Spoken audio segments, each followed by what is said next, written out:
Are we ready? Today we're reading Giraffes Can't Dance. Gerald was a tall giraffe whose neck was long and slim, but his knees were awfully crooked and his legs were rather thin. He was very good at standing still and munching shoots off trees, but when he tried to run around, he buckled at the knees. Now, every year in Africa, they hold the jungle dance, where every single animal turns up to skip and prance. And this year, when the day arrived, poor Gerald felt so sad, because when it came to dancing, he was really very bad. The warthogs started waltzing, and the rhinos rocked and rolled, and the lion danced a tango that was elegant and bold. The chimps all did a cha-cha with a very Latin feel, and 8 baboons then teamed up for splendid Scottish reel. Gerald swallowed bravely as he walked towards the floor, but the lions saw him coming and they soon began to roar. "Hey, look at a clumsy Gerald," the animals all sneered. "Giraffes can't dance, you silly fool. Oh, Gerald, you're so weird." Gerald simply froze up. He was rooted to the spot. "They're right," he thought. "I'm useless. Oh, I feel like such a clot." So he crept off from the dance floor and he started walking home.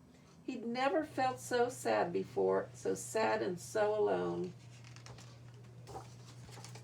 Then he found a little clearing and he looked up at the sky. "The moon can be so beautiful," he whispered with a sigh. "Excuse me," coughed a cricket who'd seen Gerald earlier on, "but sometimes when you're different, you just need a different song." "Listen to the swaying grass and listen to the trees. To me the sweetest music is those branches in the breeze." So imagine that the lovely moon is playing just for you. Everything makes music if you really want it to. With that, the cricket smiled and picked up his violin. Then Gerald felt his body do the most amazing thing. His hooves had started shuffling, making circles on the ground.